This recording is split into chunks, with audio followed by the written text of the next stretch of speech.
നാമത്തിന് മഹത്വം ഉണ്ടാവട്ടെ. അനുഗ്രഹിക്കപ്പെട്ട നല്ല ദിനത്തെയോർത്ത് ഞാൻ ദൈവത്തെ സ്തുതിക്കുന്നു, ദൈവത്തിന് മഹത്വം കൊടുക്കുന്നു.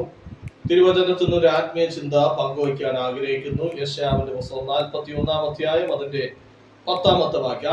ആ വാക്യം ഇപ്രകാരമാണ്: നീ ഭയപ്പെടേണ്ട, ഞാൻ നിന്നോട് കൂടെയുണ്ട്. ഭ്രമിച്ചു നോക്കേണ്ട, ഞാൻ നിന്റെ ദൈവമാകുന്നു. ഞാൻ നിന്നെ ശക്തീകരിക്കും, ഞാൻ നിന്നെ സഹായിക്കും. എന്റെ നീതിയുള്ള വലം കൈകൊണ്ട് ഞാൻ നിന്നെ താങ്ങും.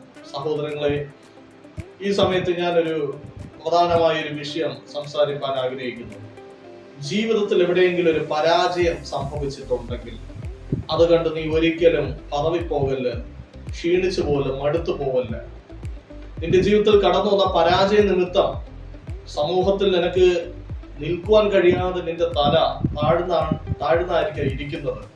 പക്ഷെ ഞാൻ വിളിച്ചു പറയുന്നു, നിന്റെ അരികിൽ യേശു കർത്താവുണ്ട്. ധൈര്യമായിട്ട് നീ മുന്നോട്ട് കാൽച്ചുവടുകൾ വെച്ച് മുന്നോട്ട് യാത്ര ചെയ്യുക. ഇവിടെ വചനം പറയുന്നു, ഞാൻ നിന്നെ ശക്തീകരിക്കും, ഞാൻ നിന്നെ സഹായിക്കും, എന്റെ നീതിയുള്ള വലം കൈകൊണ്ട് ഞാൻ നിന്നെ താങ്ങും. ശ്രദ്ധിക്കണമേ, ഒരു കഷ്ടതയോ ഞെരുക്കമോ കണ്ണുനീരിന്റെ അവസ്ഥ കടന്നു വരുന്ന സമയത്ത് ഒപ്പം ചേർന്ന് നിന്ന പല വ്യക്തികളും നിന്നെ വിട്ട് മാറിപ്പോയെന്നിരിക്കും. പക്ഷെ വാക്കുമാറാത്തവനായ ദൈവം നിന്റെ അരികിലുണ്ട്. അവൻ നിന്നെ ശക്തീകരിക്കും, അവൻ നിന്നെ സഹായിക്കും, അവന്റെ നീതിയുള്ള വലം കൈകൊണ്ട് നിന്നെ താങ്ങും. ഇന്ന് നിന്റെ തല കുനിഞ്ഞായിരിക്കാം ഇരിക്കുന്നത്, പക്ഷെ നാളെ നിന്റെ തല ഉയർത്തി മാനിക്കുന്ന ഒരു ദൈവമുണ്ട്.